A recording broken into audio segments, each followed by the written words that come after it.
Jadi nenek saya bilang kalau kamu mau sekolah di luar terus kamu mau ngapain gitu ya kira-kira. Ya mau gini gini gini. Terus akhirnya ada pertanyaan yang akhirnya menyampaikan begini. Kalau kamu pintar kamu bantu keluarga lain atau keluarga kita gitu. Satu itu. Jadi itu apa changing moment. Kenapa kok akhirnya keluarga-keluarga yang gimana? Ya kan kita maksudnya ada usaha, ada juga orang yang banyak bergantung, bukan keluarga sebagai keluarga kandung dan yang lain ya.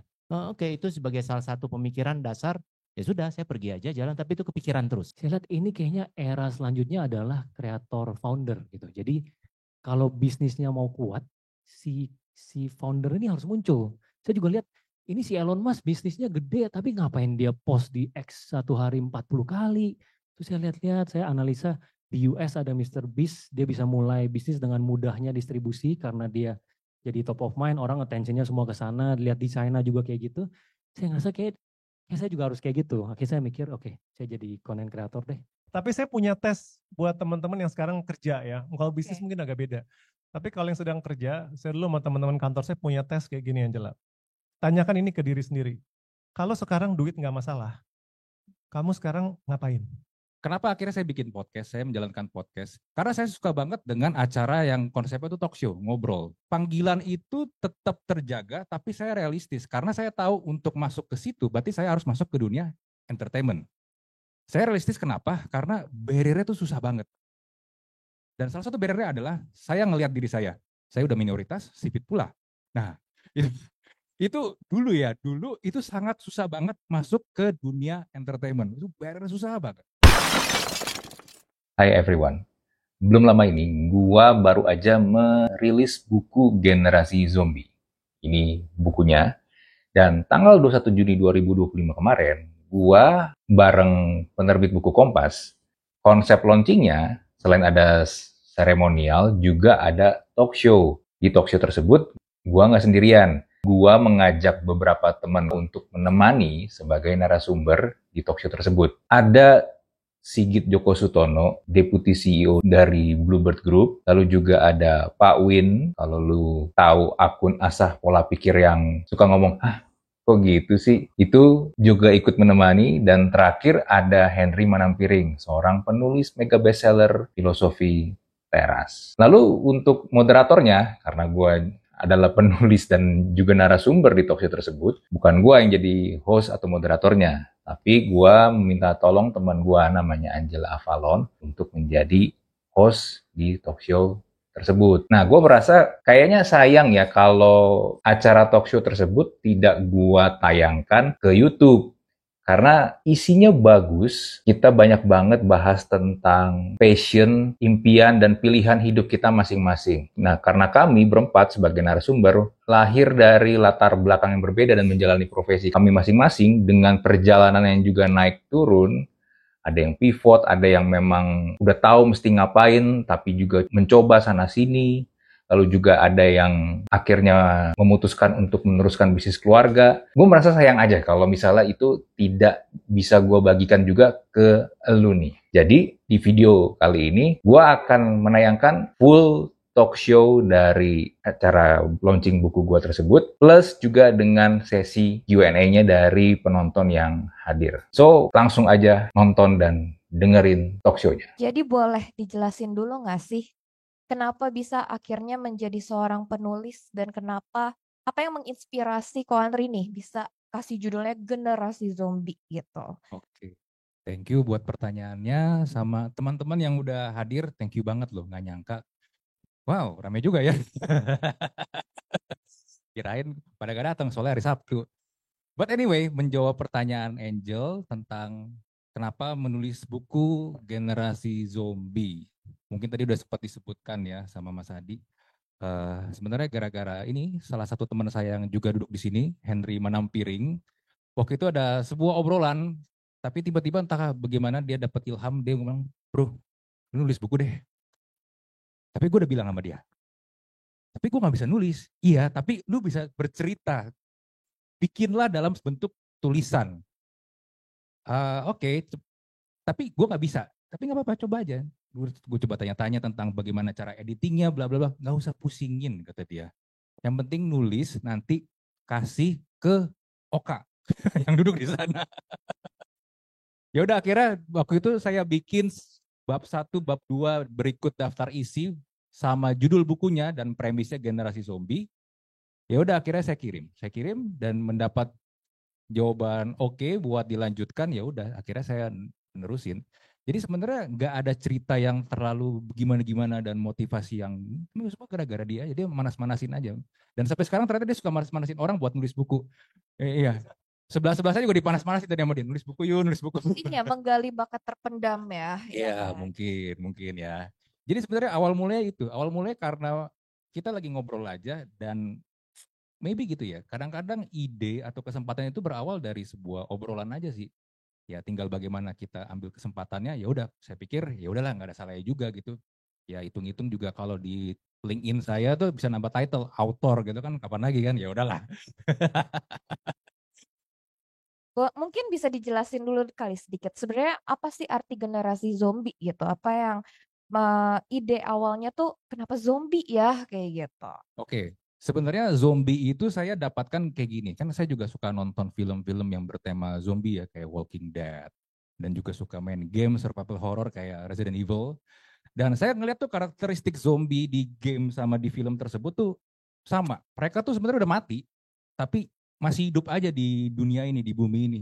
Jalan, tapi nggak tahu tujuannya ngapain.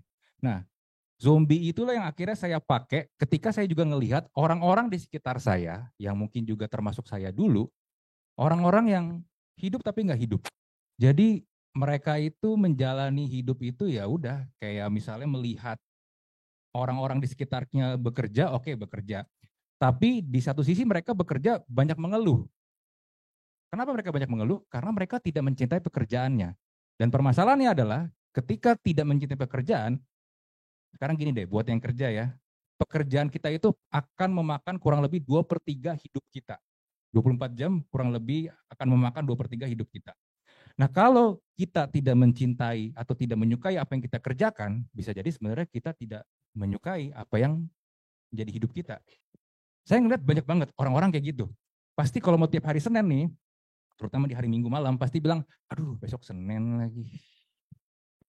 Nah, itu ciri-ciri orang-orang yang sebenarnya tidak menyukai hidupnya, mengeluh, tapi juga nggak tahu mau harus ngapain. Karena ya itu, harus bekerja, mau nggak mau kan, harus mencari uang. Tapi tidak mencintai dan menikmati hidupnya. Nah, dari situlah akhirnya saya coba bikin term ini sebagai zombie, saya jadikan generasi zombie. Dan waktu itu juga ada yang bertanya, apakah generasi zombie ini Z adalah Gen Z? Alpha selanjutnya ya kan? Sebenarnya enggak sih. Saya enggak mau menyerang generasi zombie itu sebagai Gen Z, enggak. Saya cinta Gen Z kok, aman ya, aman. Sebenarnya untuk semua generasi mungkin pernah atau sedang mengalami hal seperti ini. Jadi enggak spesifik untuk generasi zombie. Gitu. Jadi kurang lebih barang zombie seperti itu. Oke, jadi nah biar nggak kayak berasa, aduh besok Senin nih kerja lagi gitu kan. Jadi kita harus mengerjakan apa pekerjaan yang sesuai profesi. Tapi apakah itu pasti menghasilkan? Jadi gimana tuh? Oke, begini. Mencintai sebuah pekerjaan apakah harus menggunakan atau mencari sesuatu yang disukai? Idealnya iya.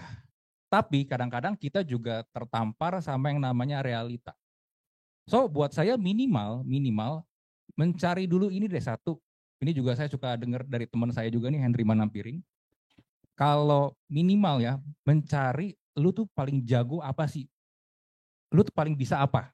Lu paling bisa marketing, ya udah lakukanlah marketing. Sejago-jagonya lu, sebagus-bagusnya lu, bikinlah campaign marketing, bikinlah penjualan dari perusahaan yang lagi tempat lu kerja atau mungkin bisnis lu sendiri menjadi penjualannya bagus. Atau mungkin lu suka nulis, cobalah nulis buku sampai jadi mega bestseller. Bisa terpajang tuh di rak Gramedia, top 10 bestseller atau bestseller Gramedia. Ya jadi cobalah mencari apa sih yang kita paling jago, paling bagus. Permasalahannya adalah banyak orang itu ternyata tidak tahu dia tuh paling bagus, paling bisa tuh ngerjain apa. Jadi banyak juga yang ngerjain akhirnya setengah-setengah. Karena merasa kayaknya gue nggak jago deh, kayaknya gue nggak bisa di sini deh. Ya, banyak alasan yang akan selalu muncul lah, 1001 alasan lah. Nah, Itu yang sebenarnya harus dicari dulu sih. Kita paling bisa apa? Akan lebih bagus sekali lagi kalau itu bisa dikawinkan dengan sesuatu yang kita sukai. Jadi memang ini adalah sebuah proses sih, eksplorasi diri kita bagaimana mencari kita tuh sebenarnya paling jago apa, lalu apa yang kita sukai, lalu coba kawinkan dan apakah bisa menghasilkan uang atau enggak. Gitu. Minimal itu dulu deh. Semacam seni ya jadinya, gimana cara kita bisa mencocokkan ya apa yang kita suka dengan realitanya seperti Iya, apa, betul. skill yang kita punya juga apa gitu kali ya. Iya. Nah, mungkin ini nyambung nih untuk pertanyaan selanjutnya ke narasumber kita yang sudah cukup senior, Pak Sigit, ya kan? Dia masih muda. Ya, dalam arti pengalaman kerjanya tuh di Bluebird lebih dari 20 tahun loh. Itu ya respect. Dan setia banget sama Bluebird ya kan Pak, nggak pernah berpaling hati gitu. Nah, saya pengen tahu dong Pak, apakah apa yang bikin Bapak bisa bekerja lebih dari 20 tahun di dalam satu perusahaan gitu ya Pak? Dan maksudnya apakah itu sesuai dengan passion Bapak gitu? Atau Bapak ada sebenarnya, aduh kepengen melakukan hal yang lain untuk mencari skill-skill yang lain gitu Pak? Misalnya bisa di-share mungkin. Oke, terima kasih Mbak Angela, Mas Andri. Sukses ya pertama Thank you, bukunya. Menarik baca refleksi diri juga sih sebenarnya. Jadi mungkin kalau saya ceritakan sedikit, buat saya ada satu hal yang adil buat diceritakan, ada juga yang nggak adil gitu. Kalau nggak adil ya mungkin karena nggak semua mungkin punya kesempatan seperti saya ya, begitu ya. Jadi itu ya dunia kayak gitu juga, bukunya Mas Heri dia bilang dunia ini nggak adil bro gitu kan. Jadi ya ada satu hal seperti itu. Di sisi yang lain juga sebenarnya kalau sekarang saya ini sudah berapa ya? Ya 27 tahun lah kira-kira ya bekerja di satu perusahaan. Awal-awal pertamanya pasti memang bukan sesuatu yang bisa kita bayangkan ya jauh sampai sejauh itu ya.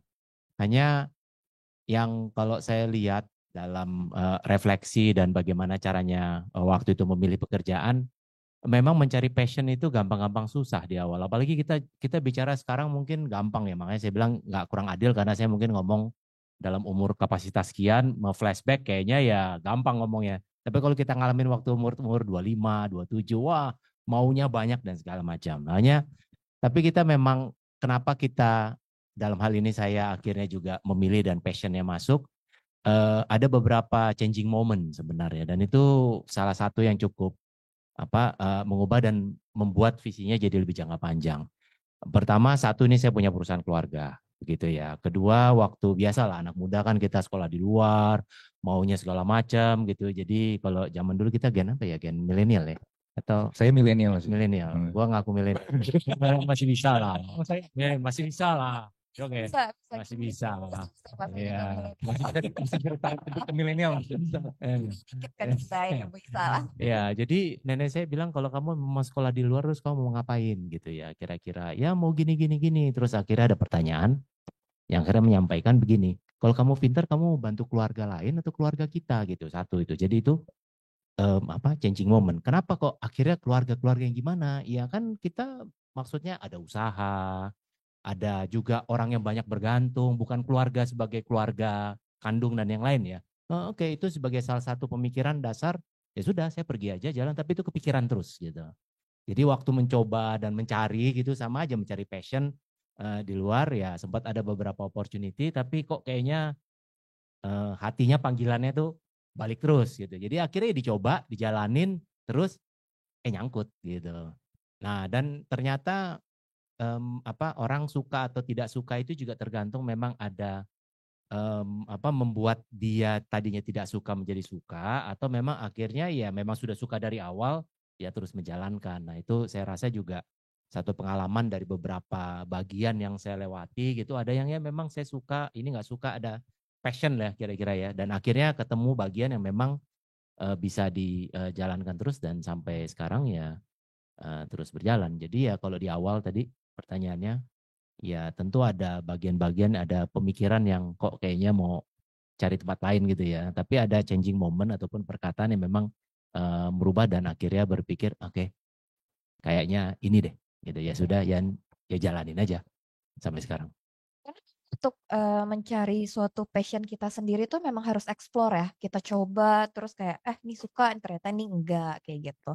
Nah, seperti kayak Pak Win nih yang experience-nya banyak sekali ya berbagai macam ya kayaknya dari udah lulusannya di teknologi ya, tadi teknik kan ya. Lulusannya teknik terus experience-nya pernah jadi gamer juga, banker juga ya kan. Terus sekarang jadi content creator juga gitu. Nah, itu tuh emang mencoba-coba untuk mencari passion-nya atau memang kayak oh kayaknya yang ini opportunity-nya lumayan nih gitu. Nah, jadi boleh di-sharing mungkin experience-nya dari Pak Win sendiri. Oke, ya makasih Mbak ya. Sama sukses nih bukunya saya udah baca kelar. Thank you. 2 hari kelar. Lumayan nge-refresh pemikiran. Jadi kalau dari saya ya, sebenarnya saya dari pas SMA itu udah sangat clear. Saya ujungnya saya mau bisnis nih. Tapi dulu saya mikir, aduh kalau ujungnya mau bisnis, kan namanya juga ini ya, anak muda yang mikir, kayaknya kuliah bisnis nggak gitu guna deh di antara pertemanan ya. Akhirnya milihnya oke, kuliahnya teknik deh. Jadi teknik kan belajar hal-hal yang teknis, nanti bisnis belajar aja di lapangan. Udah lulus, kerja jadi teknisi 1 tahun ya, terus mikir, bisnis juga belum kepikiran mau bisnis apa, tapi kayaknya ada satu sisi bisnis yang saya perlu dalemin gitu, which is finance. Terus mikir kan saya juga bukan orang finance, udah ambil MBA dulu bisnis, spesifiknya di finance, nanti baru mikir. Nah pas ambil MBA, masih kepikiran ujungnya masih sama, saya mau bisnis. Oke, apalagi nih, ini masih belum kepikiran mau bisnis apa. Oke, jalannya ada 3 nih, kalau waktu itu saya ingat banget saya ada 3, bank, consulting, atau venture capital. Akhirnya saya ngambilnya bank. Pas masuk bank di hari pertama pun saya udah tahu, oke ini 2 tahun, 3 tahun aja saya udah keluar. Dan terjadi, saya setelah 3 tahun saya keluar. Nah kalau masalah yang content creator, itu sebenarnya overlapping sama saya suka sharing. Jadi pas saya bangun bisnis saya yang sebelumnya, startup Karta itu, memang saya rutin tiap seminggu 2 minggu tuh ke universitas ngomongin tentang startup gitu. Memang rutin edukasi. Terus di tahun 2020 pas saya juga kan banyak melihat di US sama di China ya terutama karena saya juga kuliahnya di sana. Lihat aplikasi TikToknya China yang which is memang berapa tahun lebih maju dari kita lah. Saya lihat ini kayaknya era selanjutnya adalah kreator founder gitu. Jadi kalau bisnisnya mau kuat, si founder ini harus muncul. Saya juga lihat ini si Elon Musk bisnisnya gede tapi ngapain dia post di X 1 hari 40 kali. Terus saya lihat-lihat, saya analisa di US ada Mr. Beast, dia bisa mulai bisnis dengan mudahnya distribusi karena dia jadi top of mind, orang attentionnya semua ke sana, lihat di China juga kayak gitu. Saya ngerasa kayak saya juga harus kayak gitu. Akhirnya saya mikir, oke, saya jadi content creator deh. Terus eksplorasinya di edukasi, which is yang memang saya juga lakukan dengan rutin ya. Tapi kalau angle sampai cari model dialog, nah itu ada eksperimennya tuh. Jadi memang ada 14-15 tipe konten saya coba, dikerucutkan sampai dapat 1. Oh ternyata yang paling bisa nangkep attention orang, nonton sampai habis, orangnya juga belajar dan dia ingat saya, itu model yang ini. Ya udah saya ulang-ulang sampai sekarang. Tapi ya saya dari awal banget sih udah lumayan clear sih. Memang mau bisnis, cuman memang jalannya waktu itu belum terlalu jelas aja gitu. Makanya nyoba-nyoba kelihatannya ya. Oke, jadi dari awal udah clear ya pengennya bisnis gitu. Jadi tinggal prosesnya aja nih in the middle-nya seperti apa gitu ya kan. Nah, sama nih buat Pak Henry, Mas Henry aku mau nanya.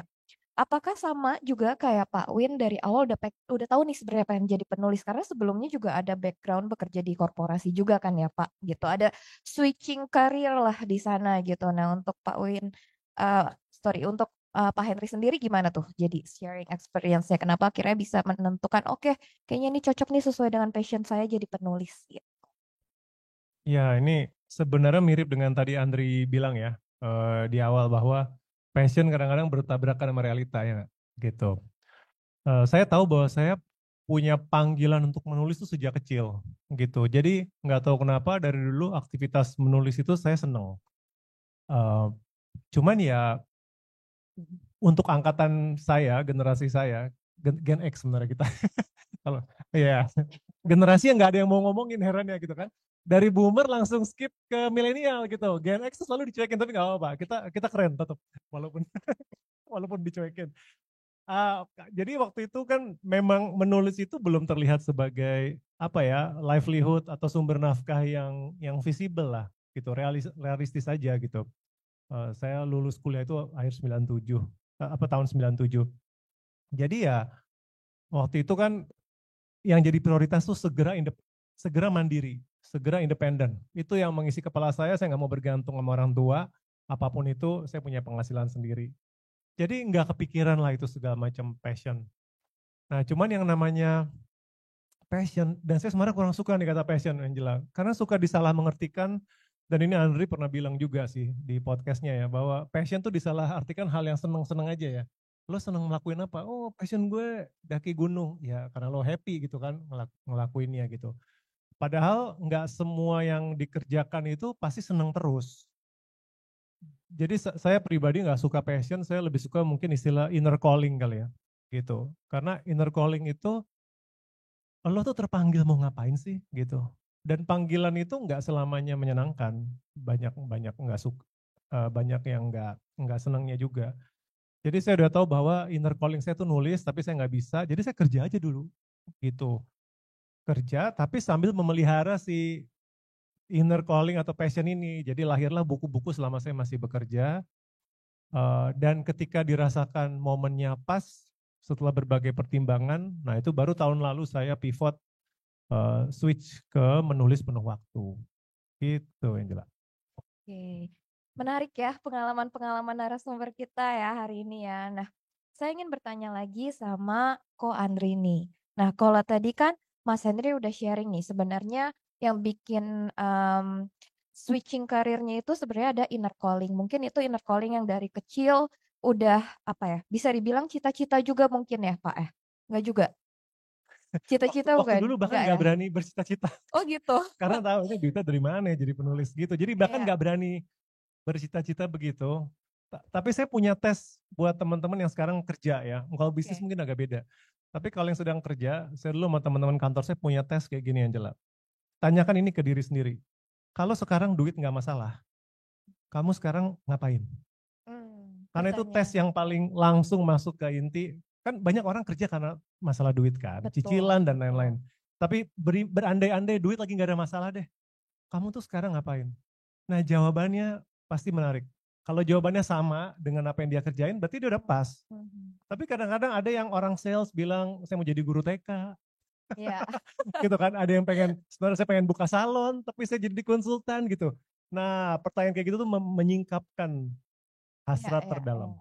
Itu pertanyaan yang bisa trigger untuk menjadi suatu alarm kepada diri sendiri kali ya. Sebenarnya kita tuh inner calling-nya apa sih? Nah, mungkin dari Ko Andri sendiri sebagai penulis generasi zombie, nah bisa kasih tips mungkin sebenarnya kapan kita bisa menanyakan pertanyaan seperti itu ke diri kita sendiri karena kan realitanya memang ya semua kita hidup tetap membutuhkan uang ya gitu. Jadi kapan kita bisa menanyakan pertanyaan tersebut ke diri kita sebagai alarm bahwa biar kita bisa keluar nih dari generasi zombie, kita nggak semata-mata bekerja hanya untuk mencari uang, memenuhi kebutuhan hidup doang gitu, tapi kita bisa lebih memaknai arti hidup kita sebenarnya kayak gitu.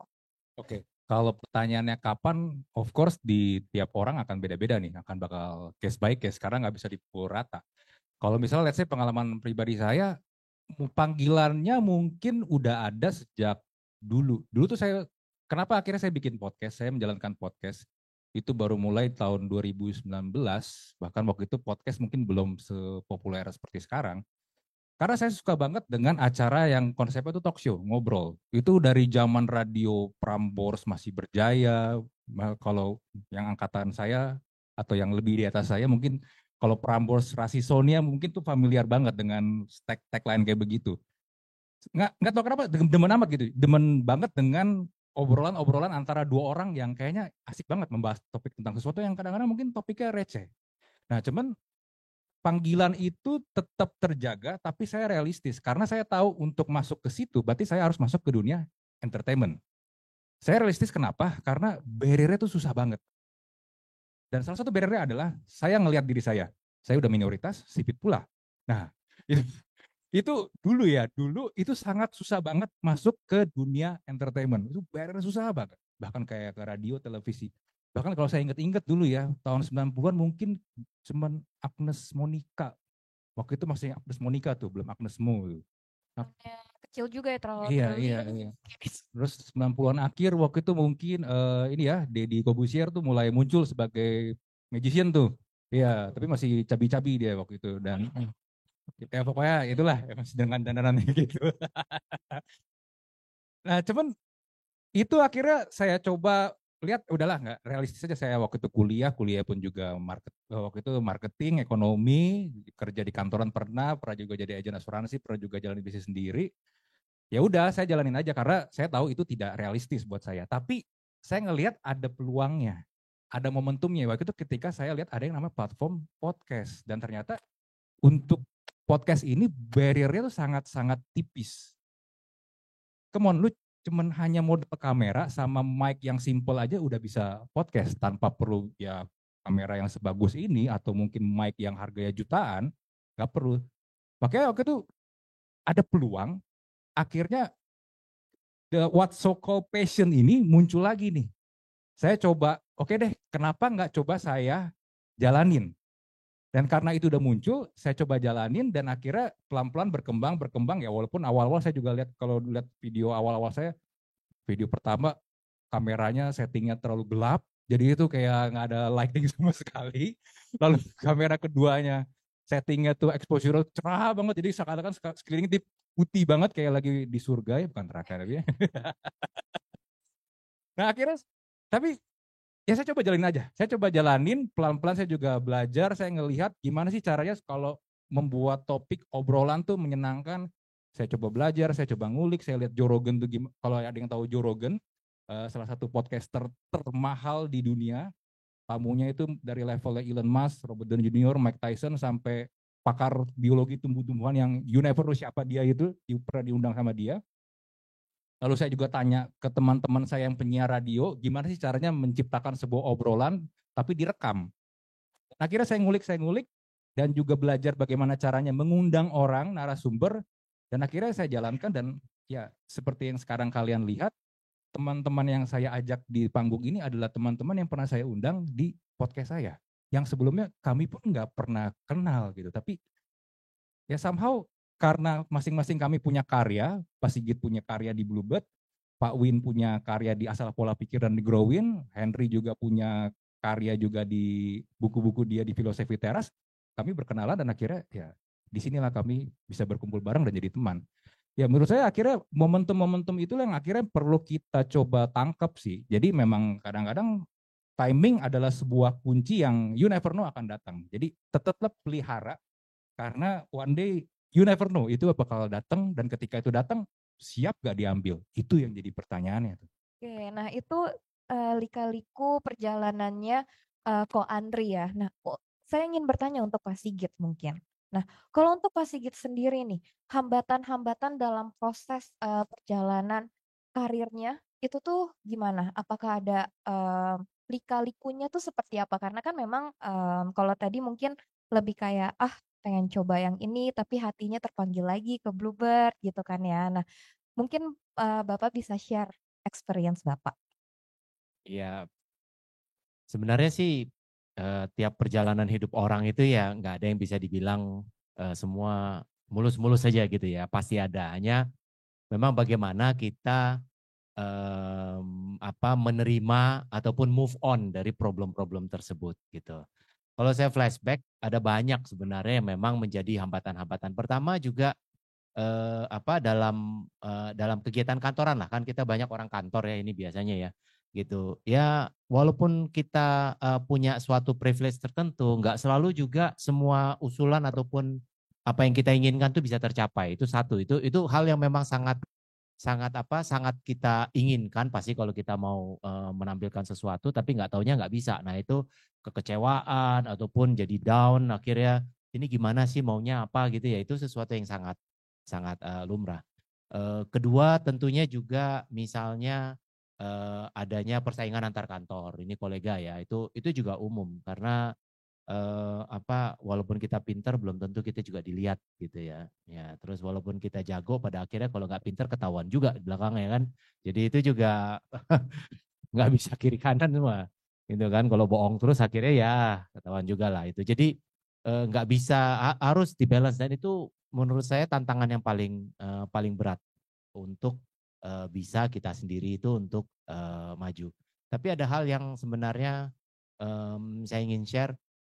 Memang kalau dalam pengalaman saya begitu ya, bekerja apalagi dalam perusahaan keluarga yang makin lama makin besar dan luas gitu ya. Dan saya yakin ini bukan hanya berlaku di perusahaan keluarga, perusahaan profesional ataupun sekarang dan Bluebird tahun 2014 kan juga sudah go public gitu. Jadi sudah fully profesional berjalan. Hambatan di level keluarga, di level manajemen, di level kolega itu berlaku umum semuanya. Dan apapun pelajarannya memang tadi, kalau memang kita bisa overcome ya, atau akhirnya jangan terlalu baper lah istilahnya. Kalau memang jatuh ya sudah, ya memang problem, move on gitu. Nah yang paling berat kalau buat saya adalah belajar move on waktu awal-awal. Gitu. Kok kayaknya ada punya harapan tertentu tapi nggak tercapai. Belajar move on itu butuh waktu. Ya mungkin sekarang karena sudah punya pengalaman sering bolak-balik gitu, ya sudahlah. Toh Pak akhirnya kita bisa melihat pada akhirnya toh kita move on juga. Karena itu juga memberikan keyakinan diri sendiri. Kayak Mas Andri bilang, mau coba ini gagal, coba ini gagal. Ada yang berhasil. Akhirnya juga timbul kepercayaan diri kan untuk melakukan sesuatu yang memang kita maju. Nah itu saya rasa tantangan yang paling berat. Saya juga waktu awal maunya ke bagian bengkel karena saya juga lulusan teknik mesin gitu. Jadi pikirannya perusahaan taksi, oh pasti bengkel nih gitu kan ya, urusan mesin dan segala macam. Ya nyoba tapi ternyata passion saya nggak di situ ya. Nggak tahu ya passion saya di komputer gitu. Jadi pelajaran komputer nggak ada, belajar sendiri. Terus ya kamu kan dibilang ya kamu kan teknik ya harusnya bagiannya di situ, enggak saya mau di sini, enggak kamu di situ ya gimana caranya. Jadi kekecewaan ada, move on, akhirnya ya proving something itu. Jadi ya beratnya di situ belajar move on. Kalau misalnya kita menjalani hidup, ya namanya hidup akan terus maju ya, nggak bisa mundur gitu kan ya, tetap harus maju gitu. Dan kegagalan itu tuh nggak apa-apa banget gitu ya, kegagalan tuh nggak apa-apa, yang penting kita bisa belajar dari kegagalan tersebut dan bisa bikin self improvement juga gitu kan ya. Nah, saya ingin bertanya nih sama Pak Win, ya kan, experience-nya itu kan berbagai macam. Pasti kan juga ada hambatan-hambatan tertentunya gitu. Mungkin dari kerabat terdekat yang nanyain juga, "Kenapa sih ganti-ganti?" "Hah, kok gitu sih?" Gitu kan ya. "Kenapa ini ganti lagi?" Dan bergantinya kan itu sangat, berbeda jauh ya, gitu. Nah, mungkin bisa di-sharing juga, Pak, untuk hambatan. Untuk hambatan mungkin yang salah satu yang paling besar itu pas mau kerja, mau bisnis. Jadi kan ya Yes, itu dari, penghasilan yang tetap, jadi yang iya. kurang menentu gitu ya. Betul, betul. Dan lumayan di lingkungan kan mungkin memang nggak semua orang kan mau bisnis. Nah kebetulan di lingkungan kerjanya memang ya waktu itu saya jadi bankir, semuanya mau jadi bankir banget. Sekarang posisi udah pada tinggi ya. Di saat itu ya banyak yang ngomongin, ini nanti lu umur segini, lu udah kerja berapa tahun nih, pengalaman nih. Sebenarnya lu kalau pindah gajinya udah segini. Lu kalau bisa tahan 5 tahun lagi udah lebih enak, mending nanti. Nah yang seperti itu tuh banyak. Nah menurut saya ya kalau kita udah tahu clear banget goalnya kita apa, kupingnya mesti agak bisa kuat sih. Maksudnya kalau ada yang ngomong gitu nggak gampang terpengaruh. Malah jadiin pecutan. Saya inget banget waktu itu ada yang bilang, ini nanti lu pasti langsung di ngomongin, lu pasti nanti gagal sekali 2 kali. Lu mau kayak gitu. Kayak di depan tuh seakan-akan udah pasti nggak bisa. Seperti itu. Nah itu tuh menurut saya kalau kupingnya kita nggak kuat, pasti ngikut. Nah, apalagi kalau yang ngomong tuh orang terdekat ya. Saya kebetulan ya pasangan saya sama orang tua support. Tapi kan ada orang yang keluarganya nggak support. Bisa bikin dia sampai ngedown, sampai nggak mau melakukan. Nah, untuk itu menurut saya ya harus ketemu sama komunitas yang sama-sama memang mau melakukan itu. Misalnya mau bisnis, ya berarti harus cari komunitas yang sama-sama lagi fight mau bisnis nih. Supaya motivasinya terpacu. Sama sering-seringlah mengasup informasi yang terkait orang yang ceritanya udah yang kita mau gitu. Misalnya kalau kita nonton YouTube berarti podcast cerita yang orang tadinya bukan pebisnis jadi pebisnis. Atau kalau misalnya baca buku biografi, nah tuh saya suka baca tuh misalnya bukunya Pak Khairul Tanjung, Pak Tahir, Pak Muhammad Haryadi. Itu supaya kita terpacu gitu, kita ingat goalnya kita nih bisa dicapai loh. Gini, ada orang-orang yang mungkin dulunya sama kayak kita terus bisa mencapai itu gitu sih. Oke, nah karena memang komunitas itu menurut saya juga penting ya, karena itu salah satu source of supportnya kita juga kan gitu, apalagi kita lagi merintis juga gitu, karena kayak di buku Generasi Zombie nih, saya kan juga ada baca ya. Nah itu tuh di-mention bahwa ada crab mentality, di mana orang-orang itu memang lebih suka kayak kayaknya sulit deh, udahlah di comfort zone aja kayak gitu, karena sebenarnya mereka mungkin ada rasa takut orang lain lebih berhasil dibandingkan mereka, ada jealousy dan insecurity dalam diri mereka. Makanya penting untuk kita punya komunitas yang bisa saling membangun sesuai dengan goal yang kita lagi mau capai sih, gitu. Nah, untuk, Mas Henry nih, kan juga, ada switching karir di mana jadi akhirnya penulis gitu. Apakah di saat menjadi penulis, itu Mas Henry sendiri join ke komunitas penulis atau memang, belajar sendiri, learning by doing atau gimana tuh, Pak? Dan hambatannya apa aja? Mungkin hambatan dulu ya, karena tadi kan sama Pak Win kan dibilang keluarga orang terdekat itu bisa ini banget. Saya ingat saya 2 kali sebenarnya pivot yang lumayan major. Yang pertama waktu saya kan S1-nya tuh sarjana akuntansi gitu. Sama kita, Pak. Oh, gitu. Saya accounting finance juga terus jadi marketing sekarang belajar. Nyesel kan kuliah akuntansi. Maaf, jangan-jangan ada yang kuliah. Jangan-jangan ada yang akuntansi bercanda. Profesi dan passionnya di numbers bisa kok, tenang aja ya kan. Jadi saya S1 akuntansi, kerjaan pertama itu manajemen trainee di bagian finance, karena kan sesuai dengan S1. Tapi setahun bekerja itu saya udah menyadari nih, wah saya nggak bisa nih finance. Dan saya mau switch ke marketing kan. Jadi itu pivot pertama itu resistensi datang dari orang tua yang old school banget lah. Buat bapak saya itu bekerjalah sesuai dengan gelar sarjanamu gitu kan. Buat dia ngapain kamu kuliah kalau nggak dipakai. Tapi kan kita nggak bisa ya gitu, kita harus melihat jangka panjang. Nah itu sebenarnya hambatan dari orang tua tuh concern-nya pasti ada. Yang harus diadres tuh sebenarnya bukan resistensinya tapi concern-nya. Namanya bapak saya sebagai angkatan lama banget, boomer, pasti mikirnya stabilitas kan gitu dan apa safety ya, job safety. Jadi saya harus meyakinkan dia adalah walaupun saya bergeser fungsi, jangan khawatir Pak gitu. Ini perusahaannya sendiri sih baik-baik aja. Dan kalaupun saya gagal, saya kan bisa balik lagi gitu loh. Kadang-kadang kita lupa pivot itu seolah satu arah permanen selesai gitu. Enggak gitu. Jalan hidup tuh bisa ke kiri, balik lagi ke kanan, nanti lanjut lagi, enggak harus satu garis linear terus. Jadi itu meyakinkan orang tua saya soal ganti karir, akhirnya saya 25 tahun di marketing dan advertising ya. Nah yang pivot terakhir ini yang relatif baru tuh memang meninggalkan dunia korporat jadi penulis full time. Of course ada keresahan dari keluarga terdekat kan, karena sekarang saya punya anak masih kecil gitu dan wajar dong kalau mereka bertanya, ini nanti gimana stabilitas income. Nah, lagi-lagi concern itu harus diadres, bukan dihindarin. Jadi ya saya harus berbasis data. Nah, ceritanya sekarang apapun berbasis data. Jadi keputusan hidup juga berbasis data. Datanya apa gitu. Ya, lihatlah income sekarang dari buku bagaimana gitu. Memang nggak ada jaminan ke masa depan, tapi kelihatannya ini ada momentum dari buku-buku saya sebelumnya supaya saya bisa lanjut ke buku berikutnya, satu. Dan kedua, kita kan nggak gegabah ya. Nggak bikin decision secara reckless. Jadi harus ada buffernya, harus ada investasi di awalnya untuk jadi backup. Dan terakhir saya bilang sama keluarga, saya nggak akan gengsi kok kalau saya gagal di yang sekarang jadi penulis. Ya saya memohon kerja lagi tuh, saya nggak malu beneran. Saya nggak akan malu untuk balik ke dunia korporat, mau meminta kerjaan lagi, mungkin nanti ke Pak Sigit. Nggak tahu malu kan? Gitu. Jadi saya meyakinkan hidup itu harus versatile aja gitu. Versatile aja. Saya siap untuk itu ya. Ya gitu sih. Oke. Mungkin aku bisa share sedikit kali. Aku juga sama Pak, lulusannya accounting finance. Awal kerja itu juga sama finance juga.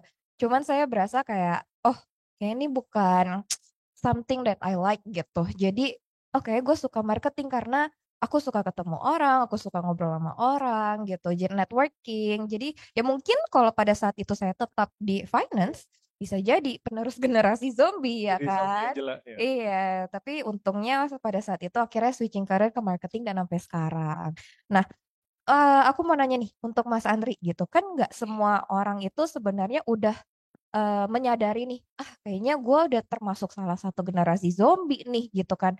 Itu kan butuh kesadaran yang cukup tinggi akan diri sendiri ya gitu. Nah, aku juga baca di bukunya Ko Andri nih,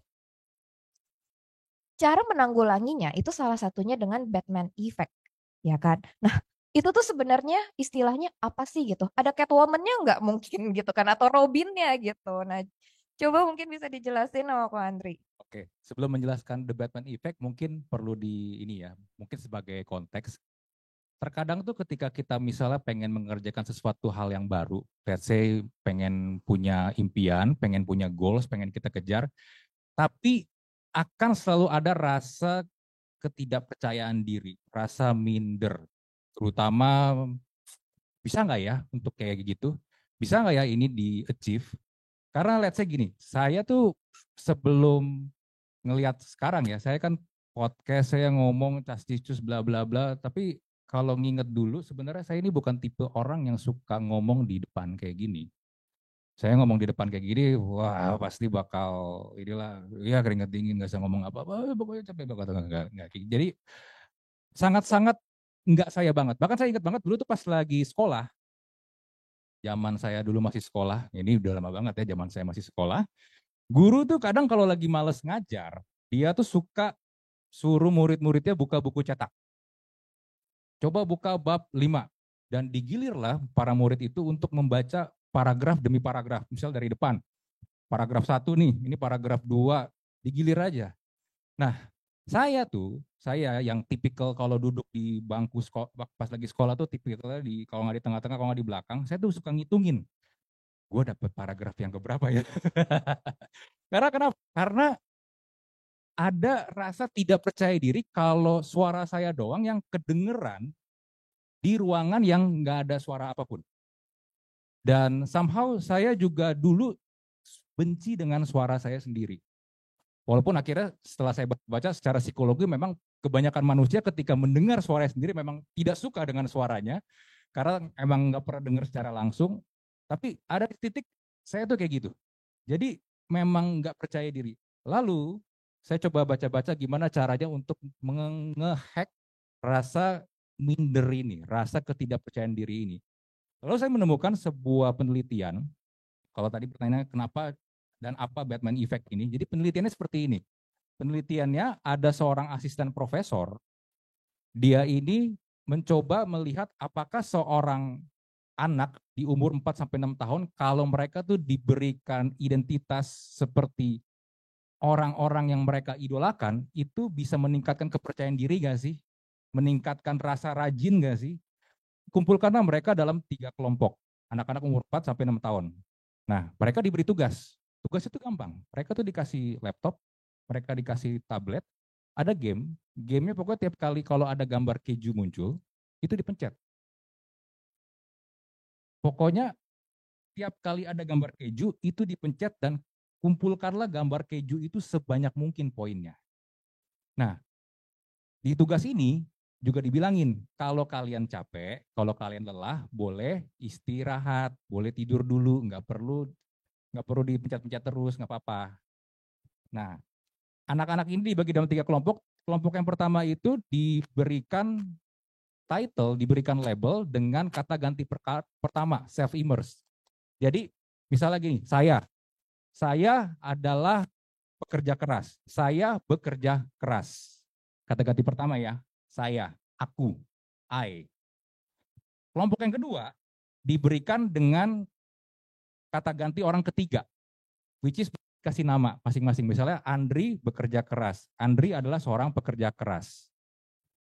Kelompok yang ketiga, kelompok yang terakhir, kelompok ini adalah kelompok yang diberikan tadi ya, kebebasan untuk memilih siapa idola kamu, kamu boleh pakai kostumnya. Misalnya idolanya adalah Batman, kamu boleh pakai kostum Batman. Idola kamu Iron Man, boleh pakai kostum Iron Man. Nah, percobaan ini dilakukan. Kelompok yang pertama, kelompok yang menggunakan kata ganti orang pertama tadi, saya, ternyata adalah kelompok yang paling males. Awal-awal doang rajin mencetin, tapi setelah beberapa menit mereka tuh bosen. Karena permainannya cuma gitu-gitu doang. Main kayak Mobile Legends atau PUBG kan. Jadi sangat-sangat monoton. Lalu kelompok yang kedua ini sedikit lebih rajin. Kelompok yang menggunakan kata ganti ketiga dengan nama mereka masing-masing. Nah, lalu kelompok yang terakhir ternyata adalah kelompok yang paling rajin dan paling banyak mencetak skor gambar keju. Lalu si asisten profesor ini nih bingung, kenapa ya bisa kayak begini? Lalu akhirnya dia menemukan kalau ternyata orang-orang, anak-anak, kalau mereka tuh diberikan label sesuai dengan orang yang mereka idolakan atau orang yang menjadi inspirasi dari mereka, mereka tuh di dalam otak mereka, di dalam alam bawah sadar mereka tuh merasa seperti Batman. Mereka tuh merasa seperti Iron Man. Dan karena penggunaan Batman dan Bruce Wayne itu sangat-sangat kontra banget kalau kalian yang nonton Batman. Batman dan Bruce Wayne itu kan sangat bertolak belakang karakternya. Batman itu sangat kelam, sangat dark. Bruce Wayne itu sangat flamboyan. Kalau Iron Man mungkin agak beda lah. Iron Man sama Tony Stark ya mau pakai kostum Iron Man atau enggak ya he's Tony Stark kan. Dan akhirnya si asisten profesor ini melihat, oh oke, seperti ini dan akhirnya dinamakan penelitiannya The Batman Effect. Jadi sebenarnya The Batman Effect itu adalah bagaimana kita tuh nge-hack kognitif otak kita supaya kita tuh bisa menggunakan alter ego untuk nge-boost confidence kita, nge-boost juga rasa rajin kita, juga keputusan kita yang lebih rasional. Karena ternyata kalau kita menggunakan kata ganti saya itu adalah orang yang malas. Saya itu adalah orang yang tidak percaya diri. Saya itu adalah orang yang bodoh. Karena mungkin pas masih kecil atau selama perjalanan hidup dia sering banget dikasih label-label yang seperti itu sama orang-orang di sekitar dia. Nah, menariknya adalah ternyata pendekatan ini banyak banget dipakai sama public figure di luar sana. Contoh adalah Beyonce. Tahu Beyonce nggak? Ada yang nggak tahu lagi Beyonce siapa? Ada yang nggak tahu lagi Beyonce siapa? Beyonce tahu lah Beyonce lah ya. Ya Beyonce tahu lah, masa nggak tahu sih Beyonce? Hah? Bukannya itu tarik kecap bukan ya? Nggak jadi gini. Beyonce itu ternyata pas lagi di interview sama Oprah Winfrey, dia tuh bilang sama Oprah, saya tuh dulu suka banget minder kalau lagi mau manggung. Jadi cara dia ngakalin adalah dia create karakter yang namanya Sasha Fierce. Jadi dia selalu bilang, Sasha Fierce itu adalah diri dia, karakter dia ketika dia lagi manggung. Untuk apa? Untuk melawan rasa ketidakpercayaan diri dia. Dan Adele tahu lah ya, Adele mendengar cerita Beyonce ini, lalu dia juga terinspirasi dan dia bikin karakter yang sama. Tapi dengan nama yang berbeda, yaitu Sasha Carter.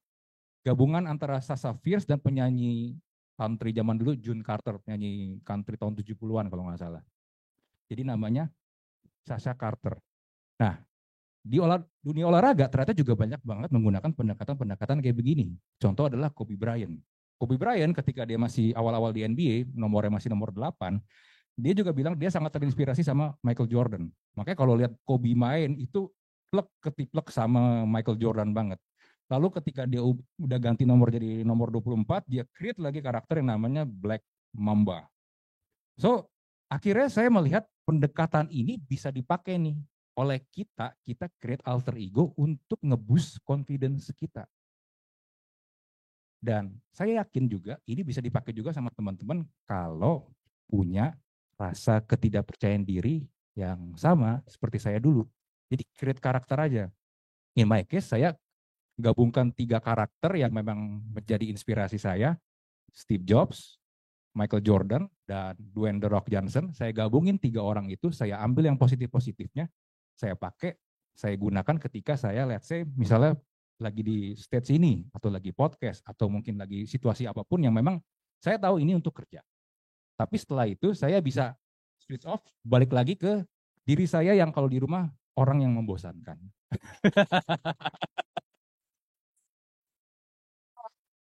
Fun kok Andri orangnya ya. Ya itu berarti bukan saya yang sebenarnya. Saya mau tanya istri saya benar. Saya ngikutin banget itu. Oke, nah ini kan dari tadi udah saya terus nih yang bertanya ya kan. Kita sekarang akan masuk ke sesi Q&A. Mungkin saya akan memberikan kesempatan ke penonton-penonton yang udah hadir di sini untuk bisa bertanya langsung ke narasumber kita nih. Mungkin yang mau bertanya bisa angkat tangan. Oke, yang ibu sebelah sana terlebih dahulu. Bisa untuk panitianya bantu mic-nya.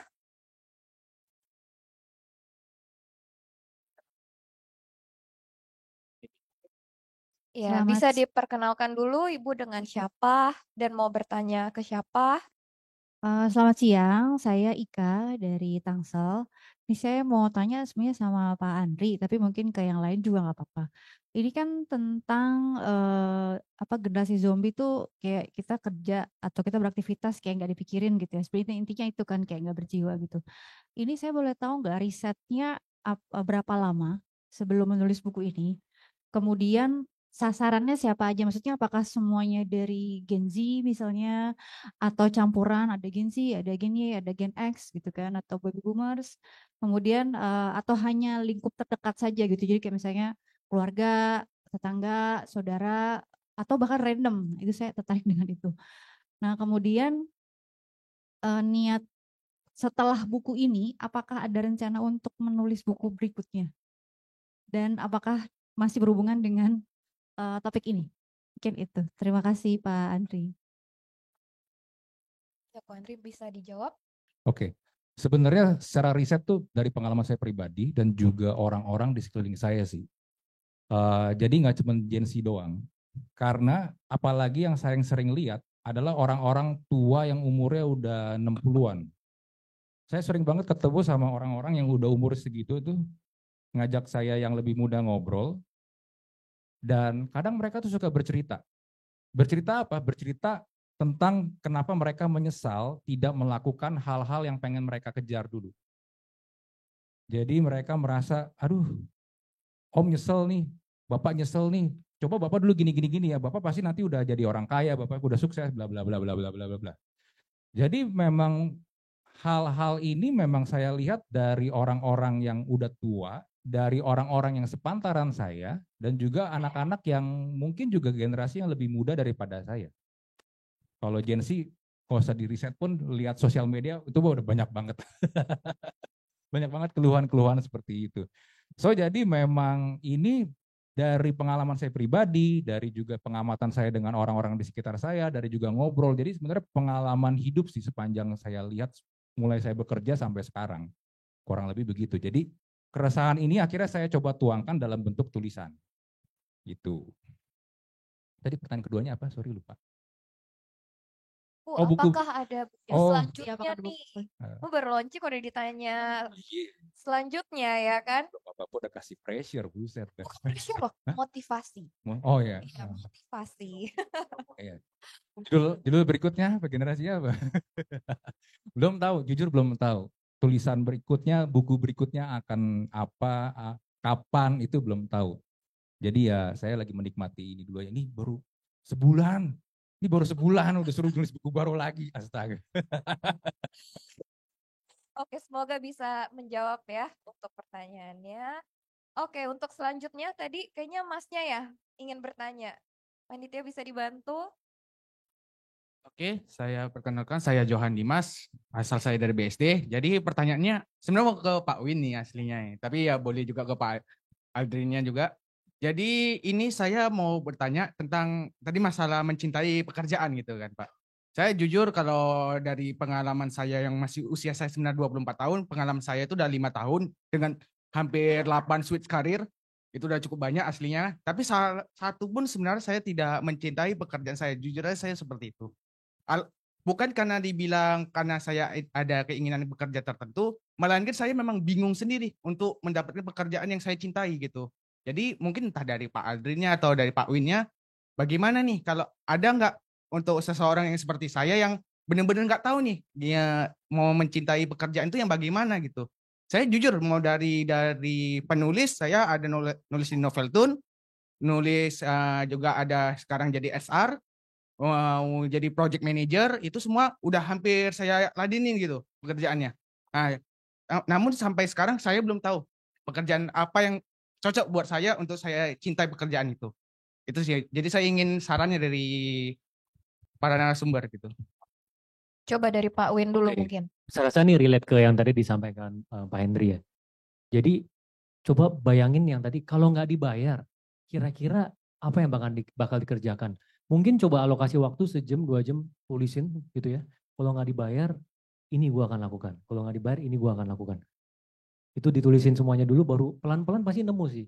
Memang cara paling oke-nya kalau dari pengalaman saya, dari orang-orang yang saya kenal, memang coba terus sih. Coba terus, terutama kalau yang di luar pekerjaan, misalnya, oh gue mau nyanyi, gue pengen videografi, gue pengen apa gitu. Itu baiknya memang coba dulu semua. Setelah nanti dicoba, baru nanti dilihat yang mana yang nyantol. Kalau sekarang belum nyantol ya berarti masih banyak, masih ada kemungkinan-kemungkinan lain yang belum dicoba. Perlu alokasi waktu sih buat direnungin. Menurut saya mungkin bisa dilanjutin dulu tadi. Dan tadi itu menurut saya salah satu cara yang paling benar sih. Dibayangin kalau nggak terima uang, oke atau enggak. Iya, itu satu pertanyaan. Kalau kamu nggak harus stres mikirin duit, kamu mau ngapain? Sama yang kedua, mungkin coba berpikir itu di luar job title. Jadi bukan mikirin pekerjaan apa atau profesi apa yang saya suka gitu, tapi coba aktivitas apa yang saya suka. Sebagai contoh, saya tahu bahwa saya suka menulis. Tapi aktivitas menulis yang saya suka ini tidak harus hanya menjadi penulis buku kan. Gitu. Menulis itu bisa ada di agency jadi copywriter. Menulis bisa bekerja di production house misalkan, ya kan, nulis apa skrip apa gitu. Menulis bisa untuk bisnis, tapi kenali dulu core activity yang kamu enjoy itu apa gitu. Menjual, saya suka menjual misalkan. Oke, tapi menjual itu bisa termanifest ke macam-macam job loh. Nggak cuman salesman gitu. Sekarang ngejual live di TikTok, orang bisa dapat ratusan juta. Jadi aktivitas menjual itu bisa macam-macam. Nah, kamu tuh aktivitas yang kamu sukai apa? Sama sekarang kan tool mencari bakat apa itu? Tool talent itu tuh udah banyak lah. Tes psikologi gitu. Dan harusnya nggak semuanya bayar gitu. Yang bisa ngebantu kamu nanti dibantulah. Oh, dari profil kamu ini kelihatannya cocok di bidang yang apa, ketemu orang, nggak ketemu orang, berkaitan dengan data, atau lebih creativity, entertainment, atau finance, itu tuh udah banyak sih. Jadi saya pikir itu sih kalau dari saya. Nggak tahu nih yang dari yang pembicara yang lain. Mungkin ada tambahan. Iya, tadi kalau saya tangkap 24 sudah 8 kali ganti ya. Jadi saya nggak tahu mulai kerjanya mulai kapan dan berapa lama ganti-gantinya ya. Tapi saya asumsi saya waktu yang dilakukan dengan 8 umur 24 itu ya mungkin 6 bulan maksimum ataupun kurang dari setahun lah pekerjaannya. Saran saya begini, kita kan semua pernah muda ya begitu, dan kita tahu memang kita suka punya banyak pilihan. Mungkin Ade bisa berpikir 5 tahun lagi saya akan memposisikan diri saya di mana.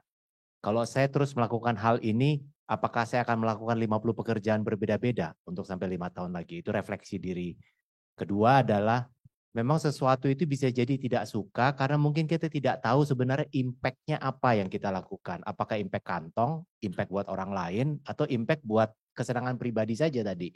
Apakah memang kita berpikir untuk hanya happy saja, hobi saja, atau bisa menghasilkan sesuatu. Dan yang terakhir saran saya memang butuh diinvestasikan waktu. Kalau kita ragu mungkin lebih dalam, deep dive lagi, lihat makna pekerjaannya apa, apakah align dengan nilai saya. Karena nggak ada yang salah dengan tiap pekerjaan orang ambil. Kan yang paling penting kalau kita kerjakan kita suka. Sukanya apa? Nah, cara mencari sukanya kita bayangkan tadi. Kalau saya nggak perlu kerja 5 tahun lagi saya mau di mana? Apakah saya mau tetap pekerjaan ini atau saya mau gantian yang lain.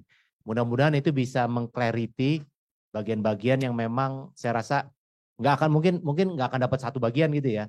Tapi dari 20 pilihan mungkin tinggal 8. Is better daripada dipikirin 20 pekerjaan yang memang mau dicoba. Ujung-ujungnya kan paling susah ngambil keputusan. Punya opsi ya bagus, tapi kalau nggak bisa diambil keputusan dari semuanya ya butuh investasikan waktu untuk berpikir. Saran saya. Karena kalau misalnya mencoba butuh investasi waktu, tenaga, dan juga sebenarnya finansial ya. Makanya financial budget juga penting ya. Kalau misalnya coba-coba tapi spending money terus, habis juga lama-lama belum ada menghasilkan. Nah mungkin dari Ko Andri bisa kasih sedikit masukan kali dari segi, oh mencoba-coba tapi kita harus planning financial budgetnya juga biar nggak terlalu boncos nih kayak gitu. Oke, kalau mencoba sebenarnya sekarang ini kan banyak tools gratis ya yang bisa kita coba, terutama di handphone kalau pengen mencoba sesuatu. Ya itu bisa dimulai dulu sih. Mulailah dari sesuatu yang nggak usah repot-repot lah, nggak usah terlalu yang mahal-mahal. Serius. Ini pengalaman saya. Waktu itu saya pernah undang Grace Tahir. Tahu Grace Tahir kan? Ya, tahu dong sekaya apa dia. Ya, dia dulu, waktu itu kan saya undang dia. Saya nanya, video awal dia sama papanya dia, Dato Tahir, itu yang nonton 1 juta lebih, tapi kualitasnya secara gambar, secara suara, kurang lah.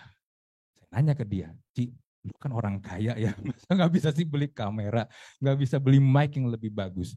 Tapi itu nggak ada yang ngomong apa. Ini kan saya baru coba di awal. Saya pengen coba dulu, saya coba cari yang budgetnya seminimal mungkin. Kalau memang jalan, dapat momentumnya, oke. Saya coba lihat, bisa nggak investasi dengan yang lebih mahal. Jadi memang kalau budget atau secara finance kita masih kurang, nggak ada salahnya memang pakai hal-hal yang coba dulu aja. Yang murah, gratis, ChatGPT nggak bisa yang bayar. Yang free so far masih ya cukup lah, lebih dari cukup lah kalau cuma membantu bikin copywriting. Sebenarnya banyak hal yang bisa kita lakukan. Saya pernah dengar quote tapi saya lupa siapa yang ngomong.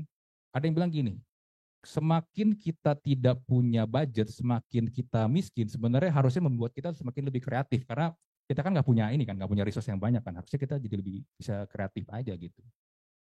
Sama pengen nambahin juga. Tadi berapa kali ganti kerja?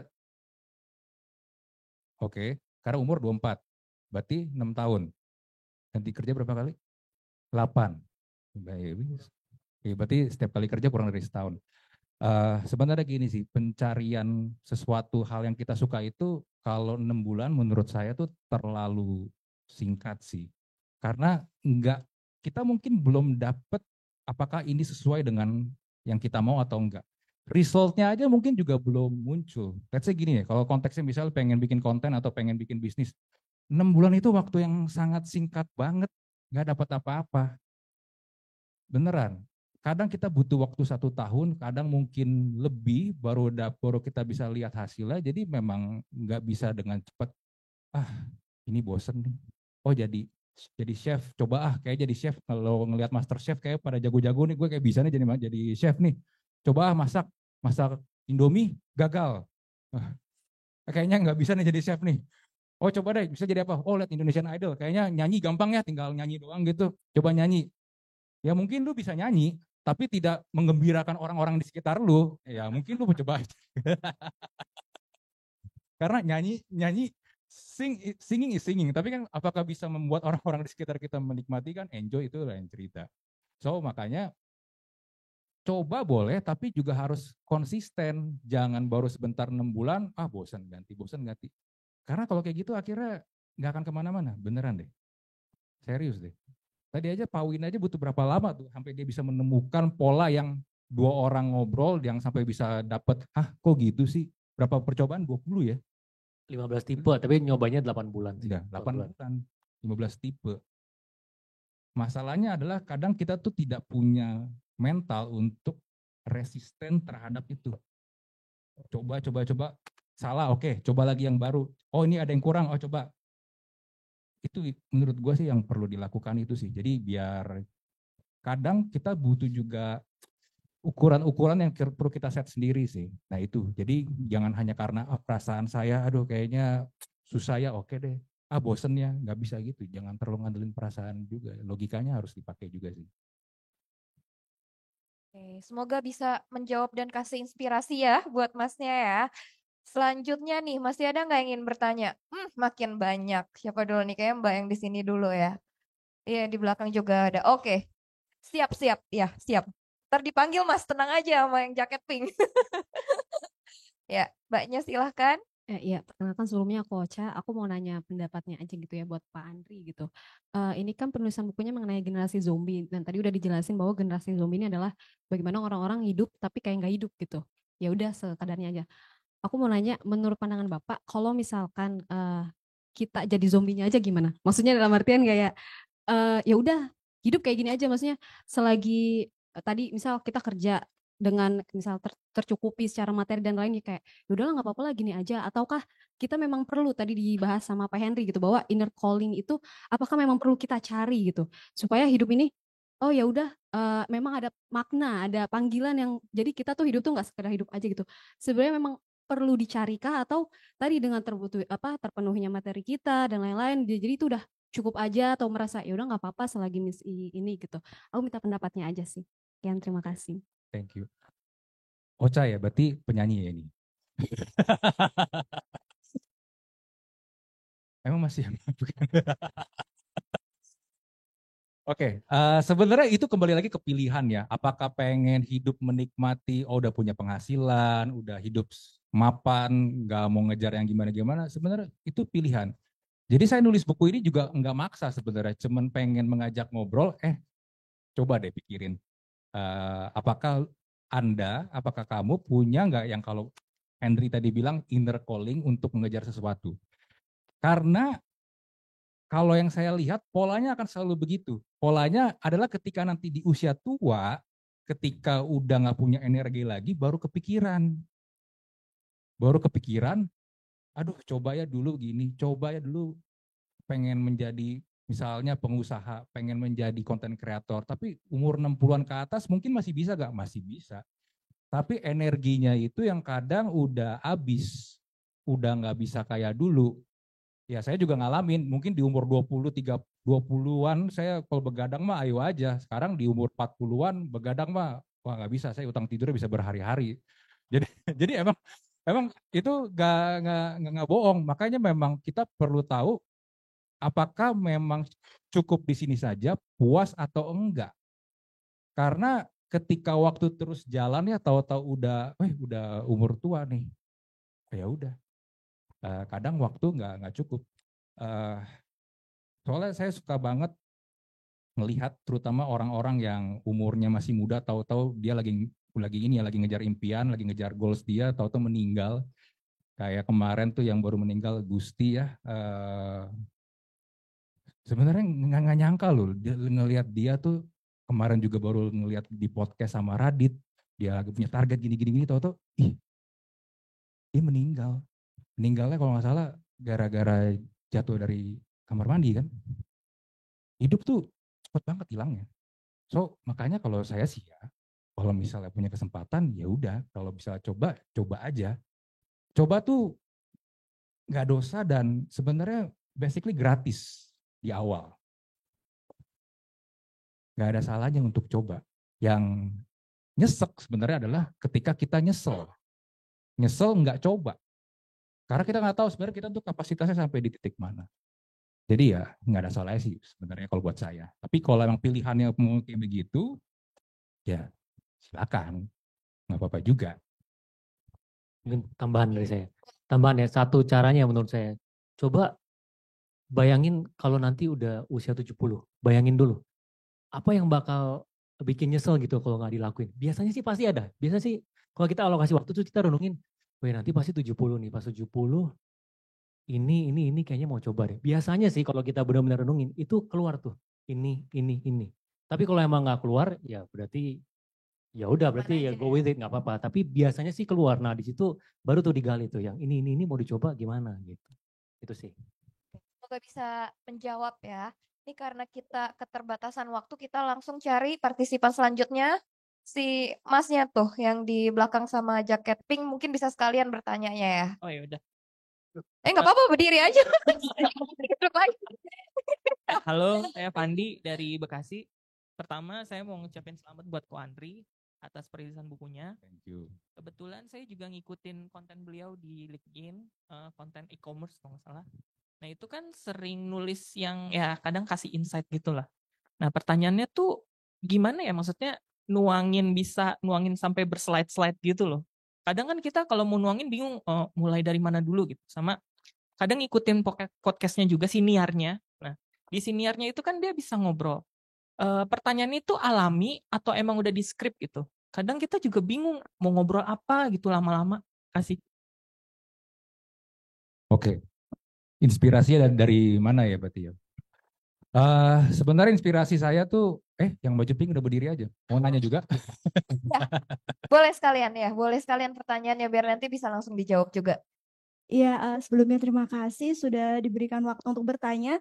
Perkenalkan saya Elis. Saya baru saja mau mulai membaca bukunya, tapi saya tertarik juga. Sebenarnya hampir sama ya pertanyaannya dengan yang Mbak tadi tuh. Cuman saya ingin sedikit menambahkan insight gitu dari pengalaman gitu misalnya. Saya juga bekerja di sebuah NGO dan itu sudah 5 tahun. Saya merasa nggak ada yang salah karena saya suka, tapi untuk tahu sebenarnya kita tuh berada di tempat yang tepat gitu. Ini tuh baik untuk saya gitu. Nah, itu mana sih caranya gitu? Karena kadang saya merasa kayak emang ini harus seperti ini ya, atau jadi ragu untuk mencoba karena saya merasa saya suka di bidang ini dan ini juga sesuai dengan jurusan saya, yang mana jurusan saya linguistik gitu. Tapi ada beberapa hal yang kurang gitu. Nah, bagaimana sih cara untuk mengetahui bahwa kita itu berada di tempat yang tepat gitu, di pekerjaan yang tepat. Nah, seperti itu. Terima kasih. Oke, terima kasih. Untuk pertanyaan pertama ke Ko Andri dulu ya. Nanti mungkin pertanyaan kedua bisa ke Pak Sigit nih. Kayaknya lebih cocok Pak Sigit yang jawab nih. Oke, untuk pertanyaan yang pertama tadi, inspirasinya dari mana? Sebenarnya inspirasi saya tuh kebanyakan dari keresahan-keresahan saya terhadap situasi yang ada di sekitar saya sih. Menurut saya itu banyak banget PR terutama di ekonomi, sosial, politik di Indonesia tuh yang menurut saya kayaknya dengan akal sehat aja, dengan common sense aja harusnya ini bisa. Tapi kenapa dibikin serumit ini, kenapa dibikin sampai, I don't know, ini bikin capek sebenarnya. Dan akhirnya saya berpikir perlu ada orang-orang untuk menyuarakan, come on man, gunakanlah common sense. Gunakanlah akal sehat. Kalau ada kejadian A, ya udah, sebenarnya permasalahan itu simple, bukan yang harus gimana-gimana. Tapi karena banyak juga orang yang kalau di kolom komen, kalau yang saya lihat ya, nggak memahami konteks permasalahannya, nggak tahu isunya seperti apa, akhirnya cuma komen doang, akhirnya berantem dan nggak ada juntrungannya. Dan itu jujur saya sangat resah banget. Nah, dari situlah akhirnya saya merasa kayak saya perlu mensuarakan hal ini. Gitu. Dan kalau misalnya tadi pertanyaan juga di podcast, gimana saya bisa ngobrol dengan orang-orang yang saya undang, coba tanya ke mereka deh. Mereka suka nanya, ada daftar pertanyaan nggak ke saya kalau saya undang? Tapi saya selalu bilang, nggak ada, kita ngobrol aja. Jadi, semua podcast saya itu basically adalah unscript. Jadi saya ngundang mereka, saya riset dulu mereka, saya profiling kalau belum pernah ketemu dengan mereka. Dari data-data itu, saya coba ingat, saya coba hafalin, itu yang menjadi cara-cara saya untuk melempar pertanyaan-pertanyaan. Makanya saya juga bisa stretch satu narasumber itu 1 jam, 1,5 jam, bahkan mungkin bisa lebih. Tapi karena durasi, akhirnya kadang-kadang ada beberapa yang kita buang lah karena terlalu banyak fillernya. Jadi memang itu bukan sesuatu yang udah kita script, yang kita udah bikin daftar pertanyaannya. Itu. Kurang lebih gitu ya. Oke, semoga bisa menjawab ya. Untuk pertanyaan kedua nih, pasti di-refresh lagi ya. Jadi gimana caranya kita bisa tahu nih sebagai mungkin yang bekerja di korporasi terutama ya. Gimana caranya kita bisa tahu ini udah sesuai dengan saya belum sih? Karena kan sebenarnya kerja di korporasi itu merupakan bisa jadi zona nyaman kita nih sampai akhirnya kita terbuai dan waktu lewat karena waktu cepat gitu kan tiba-tiba wah saya udah 35 tahun nih di sini gitu. Nah, mungkin bisa dari tipsnya nih untuk Pak Sigit menjawab pertanyaan yang kedua. Oke, ini susah juga ya. Tapi begini, saya punya gambaran kira-kira ada 2. Yang satu adalah istilah end justify the mean. Kedua adalah kita berkembang. Gitu ya. Jadi memang tadi pertanyaannya adalah apakah pekerjaan ini cocok buat kita. Ujung-ujungnya kan end justify the mean itu kalau jangan dalam istilah lainnya adalah kan kita want to die happy gitu ya. Kalau kita meninggal nanti kita sudah saya sudah achieve ini. Jadi itu refleksi diri. Apa kriteria sukses buat kita? Masing-masing orang beda-beda. Nggak ada yang salah suka warna biru, suka warna putih, suka warna putih. Semua sama. Tapi ada orang punya selera tertentu. Nah, selera kita apa kriteria sukses?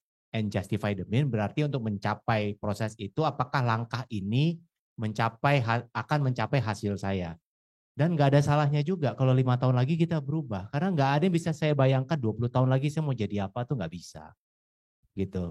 Paling tidak kita bisa pikirkan 3 tahun, 5 tahun lagi mau ngapain itu masih make sense ya gitu. Tapi kalau mau sampai jauh nggak apa-apa, dan pada saat perjalanan kita berubah, ya memang wajar manusia berkembang. Kita nggak ada pernah bisa bayangkan sekarang tiba-tiba ChatGPT muncul, beberapa pekerjaan yang dulu akhirnya menjadi satu primadona bisa hilang dalam waktu sekejap. Nggak salah, memang perkembangan zaman begitu. Seperti tadi dibilang kan ada pivot kiri kanan kan. Yang penting arahnya untuk menuju hasil kita yang memang kita arahkan. Kalau sekarang sudah happy dan merasa pekerjaan yang dilakukan itu membahagiakan saya dan saya bayangkan 20 tahun lagi saya pun oke bekerja di bagian ini karena passion saya di sana, nggak ada yang salah juga. Tadi juga menjawab yang awal kan, nggak harus jadi berubah kalau memang itu sudah menjadi passion ya, karena yang disayangkan kan nanti udah tua komplain, ngeluh gitu ya. Jangan komplain ya, kalau memang sudah tahu ya jalanin. Kalau ternyata berubah ya pivot saja, kan manusia dididik untuk bisa punya kemampuan untuk bisa beradaptasi dengan apapun tantangannya. Kita lihat udah berapa tahun kita hidup ya. Udah puluhan ribu tahun kan, masih ada aja kan ras manusia ya. Jadi masih beradaptasi dari zaman dulu dan berubah pasti. Ya mungkin itu ya. Mas Henry mungkin bisa menambahkan karena real experience nih, ada switching karir di semasa perjalanan karirnya kan, mungkin bisa di-share. Ada siapa namanya, maaf? Elis ya? Elis. Udah happy nyari masalah. Kamu sendiri yang bilang, saya udah happy, pekerjaannya cocok, lah mau nyari masalah tuh gimana sih, Lis? Tapi nggak apa-apa ya, Lis. Kalau buat saya, ya kalau buat saya kamu tuh starting point-nya justru lagi enak, bukan lagi menderita, bukan lagi stres, bukan kerjaan yang bikin tipes. Kamu tuh lagi enak gitu loh. Kayak tadi dikatakan Mas Sigit gitu kan, sebenarnya tuh lagi enak. Nah, cuman mungkin gini. Bagus juga walaupun posisi kita sekarang lagi enak nih, kamu lagi happy kerjaannya, gitu bukan berarti jadi comfort zone yang yang merestrik kita, yang membatasi kita gitu loh. Karena tadi bagus juga dari Mas Sigit bahwa kadang-kadang perubahan terjadi, dan perubahan terjadi itu belum tentu harus teknologi, ya. Teknologi bisa membuat perubahan, iya, tapi kadang-kadang ada hal-hal lain gitu, iklim politik mungkin, gitu kan, atau saya nggak tahu isu di masyarakat, tapi kamu di NGO kan, gitu. Jadi walaupun kita di posisi enak, tapi juga ada sedikit kewaspadaan bahwa situasi bisa berubah. Nah, dalam hal itu mungkin nggak ada salahnya lagi walaupun enak nih, kamu bikin nggak enak diri.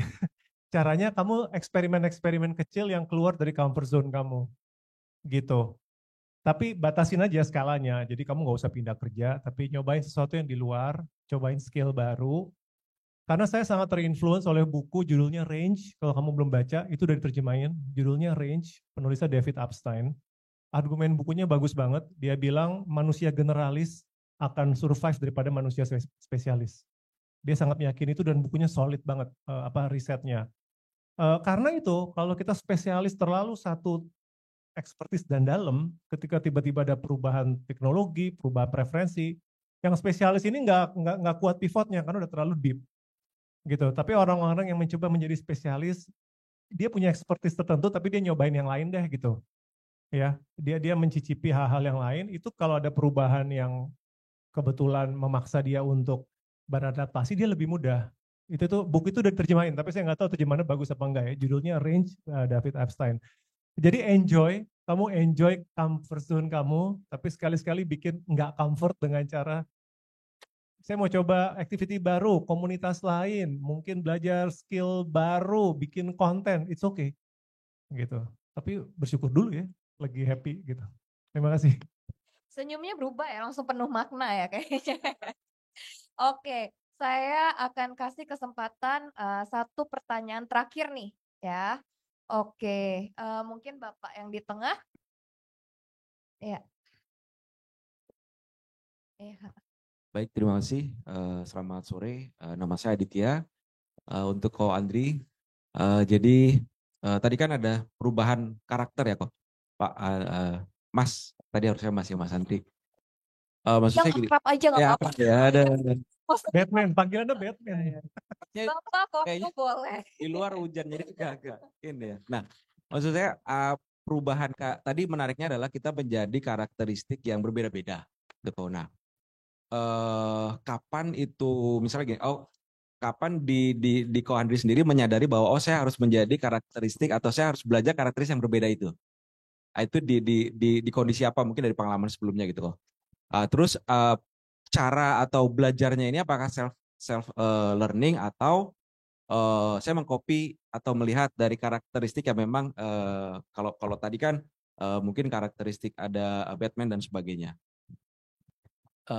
Itu sih, itu satu. Kemudian kalau yang kedua untuk Pak Sigit, kira-kira ada inner calling apa Pak yang Bapak saat ini belum atau sebenarnya pengen dilakukan gitu, tapi belum kejadian. Pak, saya dari tadi menghindari pertanyaan itu loh Pak. Ini partisipannya yang nanya. Oke, iya makanya. Ko Andri bisa dijawab? Oke, biasa sih emang digunakan. Ini berarti pertanyaan tentang konteksnya tentang itu ya, the Batman effect tadi ya, pendekatan the Batman effect ya. Biasanya sih saya gunakan sebagai kalau pengen bekerja sih. Karena saya tahu pekerjaan saya ini mengutamakan harus tampil. Jadi itu sering banget saya pakai. Nah, permasalahannya adalah gini, saya kan orangnya introvert ya. Ya semua sekarang ngakui introvert sih. Tapi beneran saya introvert. Beneran. Karena kalau di keramaian seperti ini, ketika saya lagi di depan stage ini, saya mungkin merasa energized. Tapi ketika ini saya turun, saya harus bertemu dengan orang-orang banyak, lalu pulang, itu capeknya ampun-ampunan, beneran. Dan saya tuh butuh recharge, at least salah satu yang sering saya lakukan adalah main football manager di rumah.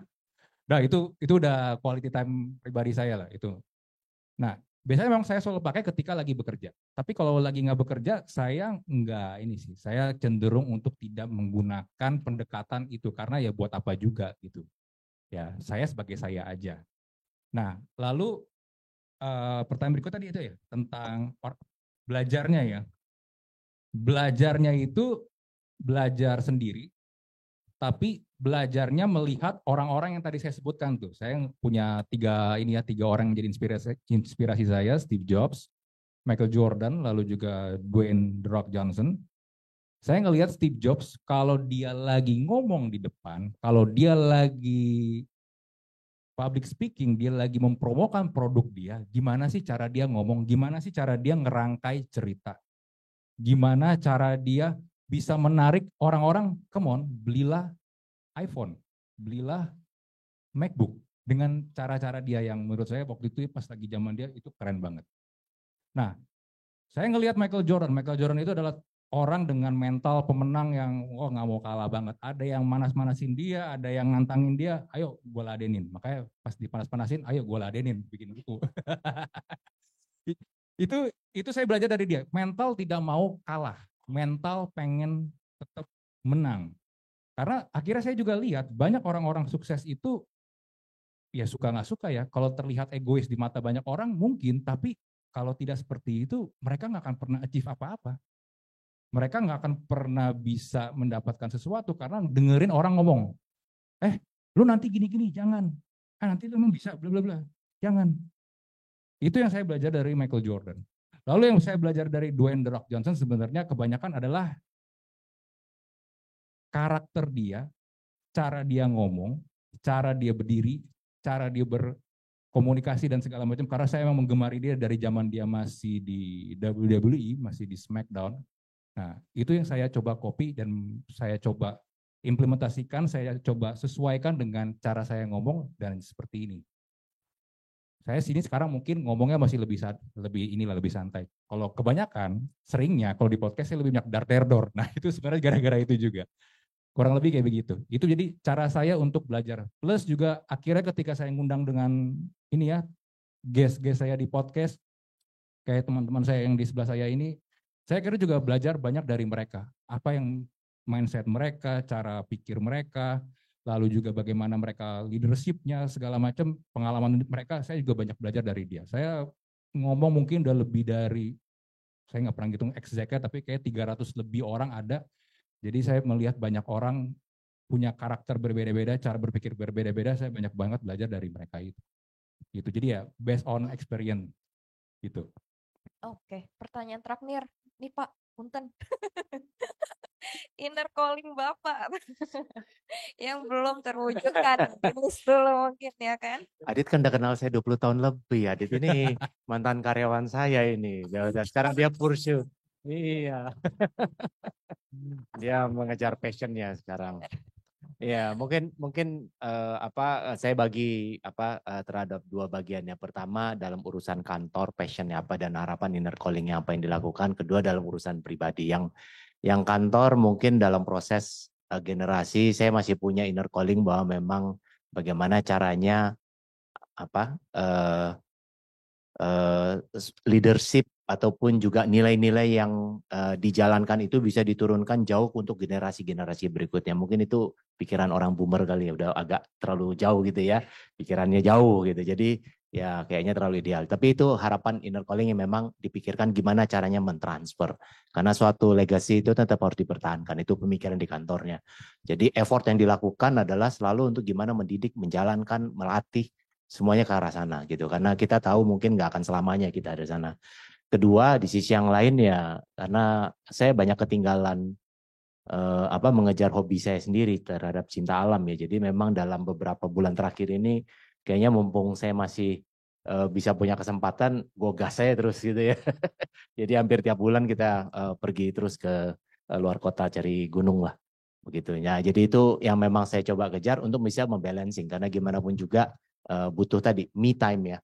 Dan untuk bisa pada saat jalan di sisi kedua, saya bisa jadi diri saya sendiri. Dengan siapapun teman saya ajak, karena tidak ada urusan apapun yang berhubungan dengan urusan pekerjaan. Dan biasanya nggak pernah ngomongin itu juga. Gitu.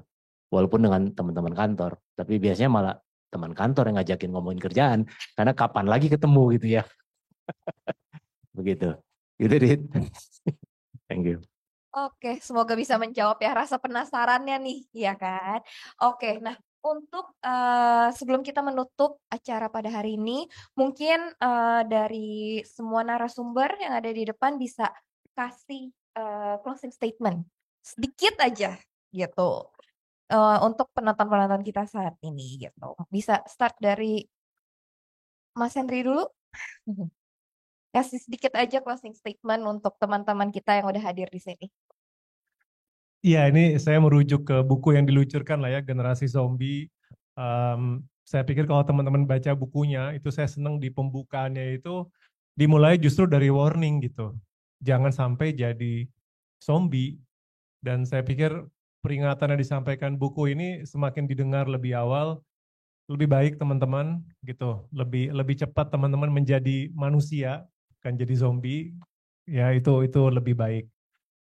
Jadi dibaca bukunya dan coba diterapin deh, karena menurut saya tuh pas banget, terutama yang masih muda ya, terutama buat Gen Z makin relevan. Itu aja.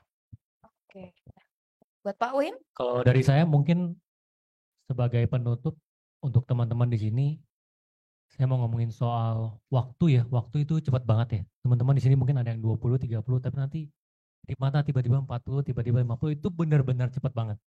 Jadi kalau misalnya sekarang udah ada kepikiran sesuatu yang pengen dilakukan, cari cara untuk melakukan itu. Kalau tadi misalnya belum ketemu, alokasi waktu buat merenung. Nah ini penting banget. Saya kalau merenung itu sebulan sekali ada 2 jam, 3 jam benar-benar cuman duduk merenung. Goal jangka panjangnya, apa yang mau dicapai. Nah coba alokasi waktu. Terutama yang tadi saya bilang ya, bayangin pas nanti 70, apa nih yang kalau nggak dicoba, pasti nyesel. Itu pasti keluar tuh. Itu saya sangat menyarankan untuk teman-teman yang belum nemu. Tapi kalau ada yang udah nemu ya ingat, waktu itu cepat banget. Jangan sampai nanti udah sampai tua baru nyesel gitu, karena ya udah pas udah sampai tua nggak bisa dibalik lagi gitu ya. Waktu jalannya cuma satu arah gitu sih dari saya. Ya, saya mau tambahkan on top of dari perenungan Pak Win tadi yang sampaikan. Ada 2 hal. Pertama, bersabar. Kedua, bersyukur. Kita nggak akan pernah bisa dapat apa yang semua kita inginkan, itu tuh pasti satu tuh gitu ya. Tapi kita harus berikan waktu untuk diri kita juga bisa mencapai hal tersebut. Karena kalau ngambil kecepatan nggak sabar ya susah juga. Tapi kalau nggak pernah bersyukur, hidup ini susah bro. Perjuangan ya, realitanya. Ya, Yang ngomong dia hidupnya susah. Emang susah kan hidup ini. Oke, Andri. Oke, closing statement ya. Sebenarnya pertama, beli buku saya of course, please. Untuk menambah pundi-pundi saya. Lalu yang kedua gini, harapan saya setelah kalian membaca buku Generasi Zombie itu sebenarnya satu sih, biar nggak jadi zombie lagi, zombie no more. Saya nggak maksa supaya kalian tuh untuk berubah sekarang juga, enggak. Tapi coba renungkan, coba lihat apakah pengen hidup seperti ini. Kalau emang pengen, ya udah lakukan. Tapi kalau nggak pengen, kalau pengen berubah, cobalah lakukan mulai dari sekarang. Tadi Pak Win udah bilang ya, kalau waktu tuh cepet banget, yes, waktu cepet banget. Gua di umur 40-an ini, gue ngerasa gue nggak kayak mikirnya gini. Gue baru aja umur 42 tahun. Tapi yang gue pikir adalah, umur gue 42 tahun tinggal berapa lama lagi gue hidup. Akhirnya gue sekarang nih tiap hari berpikir, besok gue bisa aja mati. Beneran. Banyak temen gue yang meninggal di sekitar gue. Dulu mungkin datang ke nikahan, datang ke pesta ulang tahun. Sekarang lebih sering datang ke rumah duka. Itu yang akhirnya menjadi buat gue merenung. Gue besok bisa mati nih. So kalau memang punya waktu, pengen mengejar sesuatu, lakukanlah sekarang. Step by step. Memang gak bisa langsung tiba-tiba jadi. Tapi lakukanlah dari sekarang. Biar kalian zombie no more. Itu. Oke, biar zombie nomor ya, karena hidup itu singkat, waktu itu sangat cepat gitu ya. Tepuk tangan yang meriah untuk narasumber-narasumber kita hari ini.